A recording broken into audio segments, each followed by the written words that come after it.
ইসলাম। ইসলাম একটা পূর্ণাঙ্গ নির্বাচন ব্যবস্থা উপহার দিয়েছে। এরপরে আসেন আরেকটা গুরুত্বপূর্ণ প্রশ্ন, সেটা হলো যে কোনো ধর্মের আলোকে আমরা যদি রাষ্ট্র প্রতিষ্ঠা করি, সেই রাষ্ট্রে শুধু সেই ধর্মের নাগরিকরাই থাকবে? বলেন, বুঝে জবাব দেন। আমরা যদি ইসলামী রাষ্ট্র প্রতিষ্ঠা করি বাংলাদেশে শুধু মুসলিমরাই থাকবে, না হিন্দুরাও থাকবে, বৌদ্ধরাও থাকবে, খ্রিস্টানরাও থাকবে? কথা বলেন ঠিক না বেঠিক? একই প্রশ্ন, যদি হিন্দুরা বাংলাদেশে হিন্দু রাষ্ট্র প্রতিষ্ঠা করতে সক্ষম হয়, তাহলে এদেশে মুসলমানরা থাকবে কি থাকবে না? বৌদ্ধ এবং খ্রিস্টানরা থাকবে কি থাকবে না? থাকবে। যে কোনো ধর্ম অনুযায়ী রাষ্ট্র প্রতিষ্ঠা করা হোক, সেই ধর্ম ছাড়া অন্যান্য ধর্মাবলম্বীরা সে রাষ্ট্রে বসবাস করবে। কথা বলেন ঠিক না বেঠিক? তাহলে অন্যান্য ধর্মাবলম্বীরা যদি সেই রাষ্ট্রে বসবাস করে, এবার গুরুত্বপূর্ণ প্রশ্ন হলো, বলো দেখি যেই ধর্ম অনুযায়ী রাষ্ট্র চলছে সেই ধর্মের অনুসারী ছাড়া অন্য ধর্মাবলম্বীদের অধিকারের ব্যাপারে তোমার ধর্ম কি বলে? বলেন, প্রশ্নটা গুরুত্বপূর্ণ কিনা? আমরা মনে করেন, আমরা ধরে নিলাম বাংলাদেশে আমি হিন্দু রাষ্ট্র প্রতিষ্ঠা করার দাবি মেনে নিয়েছি, হিন্দু রাষ্ট্র প্রতিষ্ঠা হয়েছে। এবার হিন্দুদেরকে জবাব দিব, বলো তোমার হিন্দু রাষ্ট্রে একজন মুসলিম ইসলাম ধর্মের অনুসারী ইসলাম ধর্ম পালন করে কিভাবে সে তার ধর্মীয় অধিকার, নাগরিক অধিকার কিভাবে পেতে পারে? এই ব্যাপারে তোমার হিন্দু ধর্ম কি বলে, তোমার বৌদ্ধ ধর্ম কি বলে, তোমার খ্রিস্ট ধর্ম কি বলে, তোমার হিন্দু ধর্ম কি বলে, ইহুদি ধর্ম কি বলে? আমি সুনির্দিষ্ট প্রশ্ন করতেছি, হিন্দুদের কাছে তোমরা হিন্দু রাষ্ট্র প্রতিষ্ঠা করলা, সেই রাষ্ট্রের মধ্যে একজন মুসলমান আল্লাহ প্রদত্ত অধিকার অনুযায়ী গরুর গোশত খেতে পারবে কি পারবে না? জবাব দাও। বলেন, প্রশ্ন ঠিক আছে কিনা? আমি একজন মুসলমান হিসেবে গরুর গোশত খেতে চাই একটা হিন্দু রাষ্ট্রে। এবার বলো তোমার হিন্দু ধর্ম আমাকে গরুর গোশত খাওয়ার পারমিশন দিবে কিনা? জবাব দেওয়ার আগে এখনো হিন্দু রাষ্ট্র প্রতিষ্ঠা করার দাবিও করে নাই, শুধুমাত্র তারা চেষ্টা করতেছে সেই ভারতে গরুর গোশত খাওয়ার কারণে এক একজন মুসলমানের সঙ্গে কি নির্মম, কি বর্বর আচরণ করা হয় সারা দুনিয়ার মানুষ তার সাক্ষী। শুধুমাত্র গরুর গোশত খাওয়ার অপরাধে কত মুসলমানকে পিটিয়ে হত্যা করা হয়েছে, শুধুমাত্র গরুর গোশত সংরক্ষণ করার অপরাধে কত মুসলমানদের ঘর বাড়ি জ্বালিয়ে সাক্ষাৎ করে দেওয়া হয়েছে, আগুন দিয়ে পুড়িয়ে মুসলমানদেরকে হত্যা করা হয়েছে। কথা বলেন ঠিক না ঠিক? আমি আরেকটা প্রশ্ন করলাম, খ্রিস্টানদের কাছে প্রশ্ন করলাম, তোমরা মনে করো খ্রিস্ট রাষ্ট্র প্রতিষ্ঠা করলা, সেই রাষ্ট্রের মধ্যে একজন মুসলমান 5 ওয়াক্ত নামাজ আযান দিয়ে আদায় করতে চায়, তোমার রাষ্ট্রে একজন মুসলমান 5 ওয়াক্ত নামাজ আযান দিয়ে পড়বার অধিকার পাবে কিনা? জবাব দাও। তোমার ধর্মের ব্যাপারে কি বলে? বলবে আমার ধর্মের ব্যাপারে বিরোধ। আমি প্রশ্ন রাখবো ইহুদিদের কাছে, খ্রিস্টানদের কাছে, তোমাদের ধর্ম অনুযায়ী, বৌদ্ধ ধর্ম অনুযায়ী মনে করো একটা রাষ্ট্র গঠন করা হলো, সেই রাষ্ট্রে একজন মুসলিম নাগরিক, একজন মুসলিম নারী, একজন মুসলিম যুবতী হিজাব পালন করবার, পর্দা করবার সুযোগ পাবে কিনা বলো? আজকে যদি আপনি ফ্রান্সের দিকে তাকান, প্রশ্নের জবাব পাওয়া যাবে যে না, তোমার মুসলমানরা আমার খ্রিস্ট রাজ্যে একজন নারী হিজাব করতে পারবে না, তার অর্থ হলো একজন মুসলমান খ্রিস্ট রাষ্ট্রে ইসলাম পালন করতে পারবে না। কথা বলেন ঠিক না বেঠিক? কারণ হিজাব কোরবানির জন্য ফরজ। তুমি যদি নারীকে হিজাব করতে না দাও, তার মানে তুমি একজন নারীকে তার ধর্ম পালনে বাধা দিচ্ছ। আরে ভাই, এটা পশ্চিমা দেশের কথা কি বলবো, স্বয়ং বাংলাদেশে ওদের লেসপেন্সার, আমাদের দালাল যারা আছে, 90% মুসলমানদের দেশে মাঝে মাঝে আমাদেরকে দুঃখজনক দৃশ্য দেখতে হয়। কোন স্কুলে, কোন কলেজে, কোন ইউনিভার্সিটিতে, কখনো পাবলিক, কখনো প্রাইভেট ইউনিভার্সিটিতে আমার মেয়েরা, আমার বোনেরা হিজাব করে যাওয়ার পর শিক্ষক নামক কুলাঙ্গাররা আমার মেয়ে আর আমার বোনদেরকে হিজাব খুলতে বাধ্য করে। সেই সমস্ত কুলাঙ্গারদেরকে হাত ভেঙে গড়িয়ে দিতে হবে।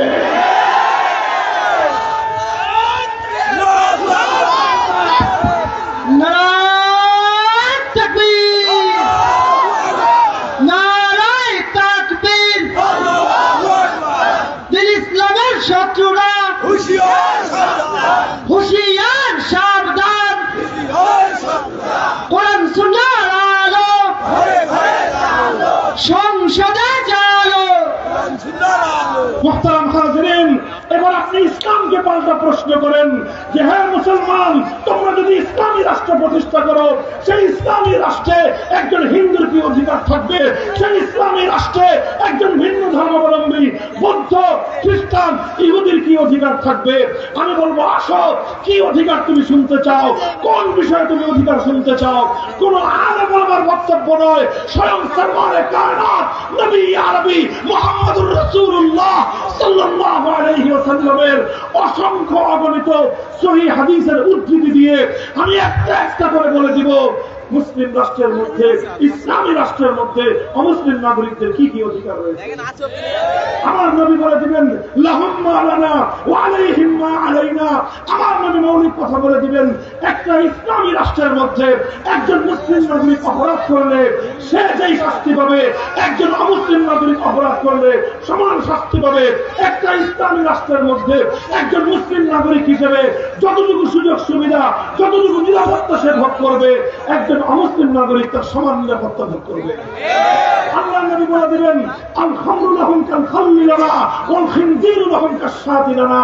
আরে একটা মুসলিম রাষ্ট্রের মধ্যে আমার নবীর হাদিস পাঠ করতেছি, শুনে রাখো মুসলমান, আমার নবী বলতেছেন একটা ইসলামী রাষ্ট্রের মধ্যে একজন মুসলমান যেরকম ভাবে আমের জুস পান করতে পারবে, একজন মুসলিম নাগরিক যেরকম ভাবে বিভিন্ন ফলের জুস পান করতে পারবে, শরবত পান করতে পারবে, দুধ পান করতে পারবে, সিরকা পান করতে পারবে, ঠিক এরকম ভাবে একজন অমুসলিম নাগরিক, সে হিন্দু হোক, সে একজন হিন্দু, একজন খ্রিস্টান, সে শুয়োরের গোশত খেতে পারবে কিনা।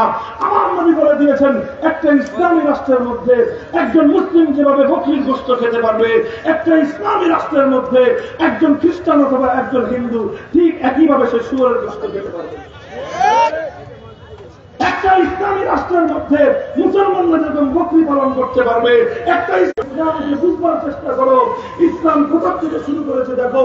ইসলাম তোমাকে শুকরের গোশত খাওয়ার নিরাপত্তা দেয়, ইসলাম তোমাকে কাশ্মীর কচ্ছপের গোশত খাওয়ার নিরাপত্তা দেয়, ইসলাম তোমাকে মদ্যপান করা পর্যন্ত নিরাপত্তা দেয়। আর ইসলাম তোমাকে কি না দিয়েছে জানতে চাও?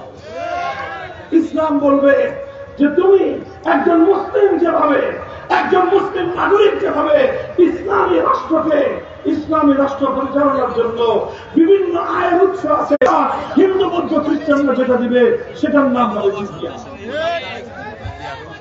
সেটা হলো সার্ভিস চার্জ। এবং সেই সার্ভিস চার্জ কিভাবে নিরূপণ হবে, কি মাত্রা নিরূপণ হবে, মাথা পিছু একজন হিন্দু বৌদ্ধ খ্রিস্টান, একজন মুসলিম নাগরিক একটা ইসলামী রাষ্ট্রের মধ্যে কিভাবে তার জিজিয়া কর দিবে।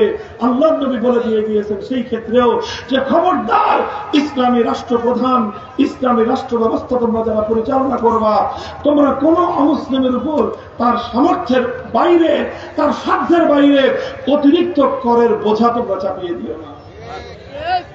একটা বয়স পর্যন্ত তার কাছ থেকে কর নিবা, সে যখন এমন একটা বয়সে উপনীত হয়ে যাবে যেই বয়সে সে আর উপার্জন করতে পারে না, ইসলাম বলে দিয়েছে খবরদার, খবরদার একজন অমুসলিম নাগরিকের উপর যদি তুমি তার সাধ্যের ঊর্ধ্বে, তার সামর্থ্যের চেয়ে বেশি করের বোঝা চাপিয়ে দাও, আর এর কারণে দুনিয়াতে যদি সে কষ্ট ভোগ করে, আর এই কথা যদি বিচার দেওয়ার মতো মুসলিম রাষ্ট্রের মধ্যে কেউ না থাকে, তার এই অধিকার আদায় করে দেওয়ার মতো যদি মুসলিম রাষ্ট্রের মধ্যে কেউ না থাকে, মনে রেখো কিয়ামতের কঠিন ময়দানে স্বয়ং আমি আল্লাহর নবী সেই অমুসলিম নাগরিকের পক্ষ হয়ে ইসলামী রাষ্ট্রপ্রধানের বিরুদ্ধে আল্লাহর দরবারে বিচার দায়ের করব। হে মুসলিম অমুসলিম ভাইয়েরা, যারা হিন্দু ভাইয়েরা আমার কথা শুনছেন, এখানে না থাকতে পারেন দিবে, ইসলাম আমাকে আপনাকে ধর্ম পালনের যে নিরাপত্তা দিবে, আল্লাহর কসম খেয়ে বলি আসমান আর জমিনের মধ্যে ইসলাম ছাড়া আর কোন মতবাদ, আর কোন আদর্শ, আর কোন ধর্ম সেটা দিতে পারবে না। দায়িত্ব নিয়ে বলছি এ কথা, ইসলামের পক্ষ থেকে দায়িত্ব নিয়ে কথা বলছি। কাজেই আপনাদের ভয়ের কোনো কারণ নাই। যে সকল হিন্দুরা মনে করেন ইসলামী রাষ্ট্র প্রতিষ্ঠা হলে আপনাদের অধিকার খর্ব হবে, ইসলামী রাষ্ট্র প্রতিষ্ঠা হলে আপনাদেরকে এদেশ থেকে তাড়িয়ে দেওয়া হবে, এটা গাঁজাখড়ি ভুল কথা। ইসলাম প্রতিষ্ঠিত হলে আল্লাহ রাসূল সাল্লাল্লাহু আলাইহি ওয়াসাল্লাম বলেছেন, আমার নবীর জীবনের অন্তিম ওসিয়ত, তোমাদের ঘরগুলোতে যে সকল অমুসলিম নাগরিকরা তোমাদের অধীনস্থ হিসেবে থাকে, খবরদার তাদের ব্যাপারে যেন তোমাদের কোনো গাফলতি না হয়। মুহতারাম হাজিরিন, সুতরাং আমার কথা লম্বা কিছু নাই, এই কথাটুকু আমি গোটা বিশ্ববাসীর সামনে জাতি ধর্ম নির্বিশেষে প্রতিটা ধর্মাবলম্বীর কাছে আমরা পয়গাম পৌঁছে দিতে চাই। কেবলই মুসলমানের তরে দুনিয়াতে আসেনি কো ইসলাম, কেবলই মুসলমানের তরে দুনিয়াতে আসেনি কো ইসলাম। ইসলাম যেভাবে মুসলমানের নিরাপত্তা নিশ্চিত করে, ইসলাম হিন্দু, বৌদ্ধ, খ্রিস্টান, ইহুদিরও নিরাপত্তা তার চেয়ে বেশি নিশ্চিত করে। আল্লাহর নবী বলেছেন, ইউকাতালু মিন ওয়ারাইহিম, একটা মুসলিম এলাকায় শত্রু বাহিনী যদি হামলা চালায়, আগ্রাসন চালায়, সেই মুসলিম এলাকাকে সংরক্ষণ করার জন্য যেভাবে মুসলিম ইসলামী রাষ্ট্রের সেনাবাহিনী দায়িত্ব পালন করবে, তার চেয়েও বেশি কোন একটা অমুসলিম অধ্যুষিত এলাকায় যদি কোন আগ্রাসী বহির্শক্তি হামলা চালায়, প্রতিটা অমুসলিম নাগরিকের জীবনের নিরাপত্তা দেওয়ার জন্য মুসলিম সেনা দলের প্রত্যেকটা সৈনিককে জিহাদের ময়দানে যুদ্ধ করে জীবন দেওয়ার জন্য শাহাদাত বরণ করা দায়িত্ব এবং কর্তব্য। দিস ইজ ইসলাম, এর নাম হলো ইসলাম। একজন হিন্দুর জীবন রক্ষা করার জন্য একজন মুসলমান শহীদ হবে, একজন বৌদ্ধ নারীর জীবন রক্ষা করার জন্য একজন মুসলিম সৈনিক শাহাদাত বরণ করবে, একজন খ্রিস্টানের জীবন রক্ষা করার জন্য একজন মুসলিম সৈনিক হাতে রাইফেল তুলে নিবে, শত্রুর বিরুদ্ধে যুদ্ধ করবে। এটাই ইসলামের নির্দেশ, এটাই ইসলামের আদর্শ। ভাই, কথা আরো অনেক কথা, হৃদয় জুড়ে আমাদের এই সকল বেদনা, হৃদয় জুড়ে আমাদের আবেগ। হিন্দু, বৌদ্ধ, খ্রিস্টান ভাইয়েরা, আমি বারবার তাদেরকে ভাই করে বলতেছি। আপনারা কেউ হয়তো মনে করতে পারেন যে হুজুর এতদিন শুনলাম আল মুসলিম আবুল মুসলিম, মুসলমানরা শুধু মুসলমানের ভাই, আর আপনি দেখি আজকে কোরআনের মাহফিলে এসে, ওলামাদের মাহফিলে এসে, ইসলামের মাহফিলে এসে বারবার হিন্দু ভাই, খ্রিস্টান ভাই, বৌদ্ধ ভাই বলতেছেন। এটা কিসের ভিত্তিতে বলতেছেন? ভাই, এটাও কোরআন হাদিসের কথা। আন্নাসু বানু আদমা কাতিমসালি আকফাউ আবুহুম আদম ওয়াল উম্মু হাওয়াউ। ইসলাম বলে পৃথিবীর সব ধর্মাবলম্বী যে যেই ধর্মের অনুসারী হোক না কেন, সকলের বাবা এক আদম আলাইহিস সালাম, সকলের মা এক হাওয়া আলাইহিস সালাম।